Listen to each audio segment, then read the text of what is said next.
बिस्मिल्लाहिर्रहमानिर्रहीम अस्सलाम वालेकुम। मैं हूं एडवोकेट मोहम्मद इशफाक और आप देख रहे हैं मेरा यूट्यूब चैनल। आज हमने जो इन्फॉर्मेशन और जो टॉपिक आपके साथ शेयर करना है वो है कि क्या वादा माफ गवाह को सज़ा होती है और किसी भी केस में वादा माफ गवाह की जो है वो वैल्यू क्या होती है और इसको किस कानून के तहत डील किया जाता है। इन तीनों पॉइंट्स को आज की वीडियो में हमने डिस्कस करना है। अगर आप मेरे YouTube चैनल पे नए हैं तो मेरे चैनल को सब्सक्राइब कर लें ताकि आने वाली नई वीडियोस और उनका नोटिफिकेशन आपको मिलता रहे। आम तौर पर वादा माफ गवाह जो होता है उस हवाले से आम लोगों को जो मालूम है वो ये है कि जी वादा माफ गवाह जो होता है वो गवाही देने के बाद उसको रिहा कर दिया जाता है, मगर ऐसा बिल्कुल भी नहीं होता। इसका एक प्रोसीजर है जिसको अडॉप्ट किया जाता है। अदालती कार्रवाई के ज़रिए मुकम्मल प्रोसीजर को अडॉप्ट करते हुए इस जब अदालत अगर उस नतीजे पर पहुंचती है वो देखती है कि वो तमाम अवामिल जिसके ज़रिए वो बंदा जो है वो गवाह बना है क्या उसने वो पूरे किए हैं, तब जाकर उसकी रिहाई होती है। तो इस प्रोसीजर को हम आप देखते हैं। इस हवाले से अगर हमारा जो कानून है वो कौन सा जो है इसको डील करता है, ज़ाब्ता फौजदारी की दफ़ा 337, 338 और 339,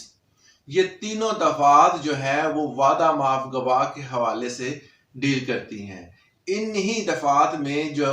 इस हवाले से गुफ्तगू की गई है, इस हवाले से जो बताया गया है, उसमें सबसे पहला पॉइंट जो है वो है कि इसकी ज़रूरत क्यों महसूस होती है।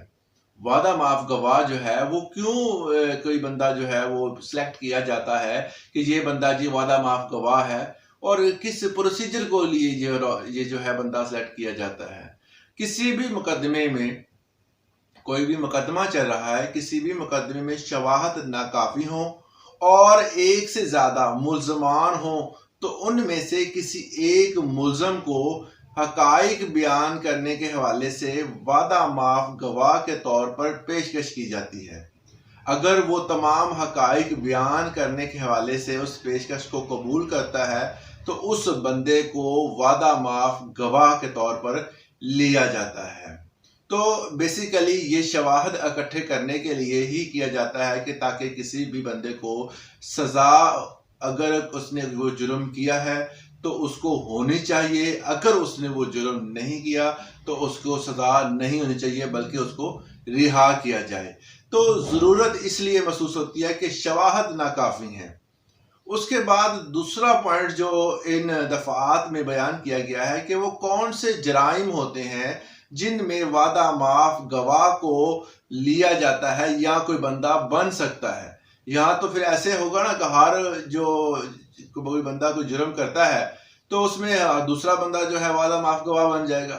इस तरह नहीं होता। कुछ मखसूस जो है वो जराइम है जिनमें वादा माफ गवाह जो है वो बन सकते हैं और कुछ ऐसे हैं जिनमें नहीं बन सकते। तो ऐसा जुर्म जिसका ट्रायल जो है,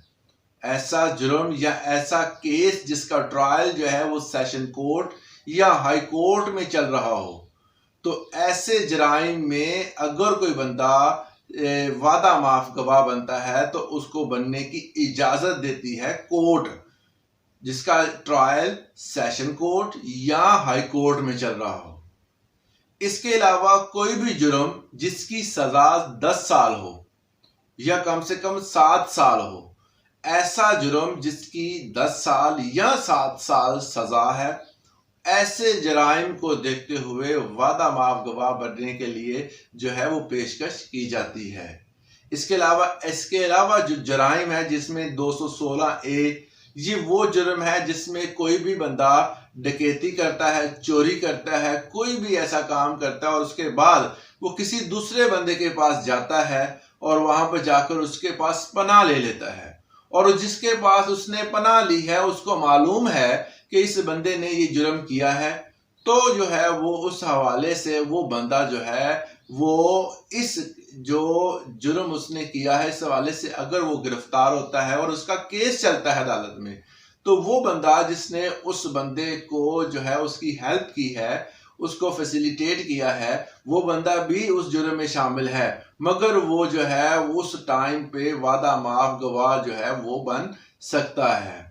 इसके अलावा 369 जुर्म में किसी बच्चे को अगवा करना, अपहरण करना, किसी बंदे को अगवा करके रख लेना, ठीक है, ये भी से 369 के तहत एक जुर्म है। अगर इसमें भी कोई बंदा वादा माफ गवाह बनता है तो उसको भी इस हवाले से जो है वो रिलैक्सेशन दी जाती है सजा में। इसके अलावा किसी भी प्रॉपर्टी को कोई नुकसान पहुंचाता है, कोई प्रॉपर्टी है उसको नुकसान पहुंचाया, किसी रिकॉर्ड को जला दिया या कोई भी ऐसा मामलात हुए तो उसमें भी वादा माफ गवाह के हवाले से जो है वो गुंजाइश मौजूद होती है। इसके अलावा तीसरा पॉइंट जो यहाँ पर डिस्कस किया गया है कि वादा माफ गवाह बनने के लिए को क्या शराइत हैं, कुछ ऐसे पैरामीटर्स भी हैं जिनके मुताबिक जो है वो वादा माफ गवाह जो है अगर वो बनता है तो वो किस पैरामीटर्स के तहत बनता है। ऐसे नहीं है कि कोई भी दूसरा बंदा आकर वादा माफ गवाह बन जाए। तो इसके लिए जो है वो पैरामीटर्स बना दिए गए हैं कि अगर कोई बंदा वो शरीक जुर्म है, मतलब 5 बंदे हैं, 3 बंदे हैं या इससे ज्यादा हैं, तो उनमें से ऐसा बंदा जो कि उस जुर्म में शरीक हो और वो केस चल रहा है कोर्ट में और कोर्ट को लगता है कि उसके लिए हकाइक जो बताए जा रहे हैं, जो शवाहिद इकट्ठे किए जा रहे हैं वो नाकाफी हैं, तो उन बंदों में से किसी एक बंदे को पेशकश की जाती है, तो उस हवाले से उसको वादा माफ गवाह बनने के लिए कहा जाता है। इसके अलावा अगर कोई ऐसा जुर्म हुआ है जिस तरह 302 का मामला है, कोई कत्ल हो गया है या किसी को ज़रबात आई हैं, चोटें लगी हैं, तो ऐसे जो मामूलात हैं, अगर ऐसा कोई केस चल रहा है तो उसमें वादा माफ गवाह बनाने के लिए पहले अदालत जो है उसके जो मदई होंगे उनसे इजाज़तनामा लेगी, उनसे पूछेगी, फिर जो है वो पेशकश करती है उस दूसरे बंदे को, ताकि शवाहद जो है वो नाकाफी है उसको इकट्ठा करने के लिए और उसके और डीपली जो है वो केस को देखने के लिए उस बंदे को वादा माफ गवाह के तौर पर लिया जाता है। इसके अलावा जो है मजिस्ट्रेट ये भी देखता है कि जो बंदा वादा माफ गवाह बन रहा है क्या वो इस केस से रिलेट भी करता है या नहीं करता। ये नहीं है कि वो बंदा जो है वो उस केस से रिलेट ही नहीं कर रहा, उस केस के बारे में उसको पता ही नहीं है, मगर वो फिर भी जो है वो वादा माफ गवाह बन रहा है। तो इस हवाले से मजिस्ट्रेट जो है वो इसको डीपली देखता है और इसको स्टडी करता है, उसके बाद देखता है कि क्या इस बंदे को वादा माफ गवाह बनना चाहिए या नहीं चाहिए। इसके अलावा एक चीज जो काबिल गौर है कि अगर कोई बंदा वादा माफ गवाह बन भी गया है और उसके बाद उसने जो है वो तमाम ट्रायल चला है और ट्रायल में ये बात सामने आई कि वो बंदा जो है वो हकाइक नहीं जानता, उसने जो मुकम्मल ट्रायल में जो बातें बताई हैं वो हकाइक के करीब तर भी नहीं है, तो इस हवाले से उस बंदे को जो है वो वादा माफ गवाह के तौर पर नहीं लिया जाता, बल्कि उसको एक मुल्ज़म के तौर पर दोबारा फिर जो है वो एक केस में रखा जाता है। तो ये एक मुकम्मल जो प्रोसीजर होता है, इसको अडॉप्ट करने के बाद जो है वो वादा माफ गवाह को रिहाई दी जाती है, या उसके बाद अगर वो साबित हो जाता है कि वो बंदा जो है वो इस केस में जो है वादा माफ गवाह बन गया है, तो उसके लिए एक अलहदा ट्रायल चलाया जाता है और उसके बाद उसके जुर्म में को देखते हुए उसकी सज़ा में कमी बेशी भी की जाती है।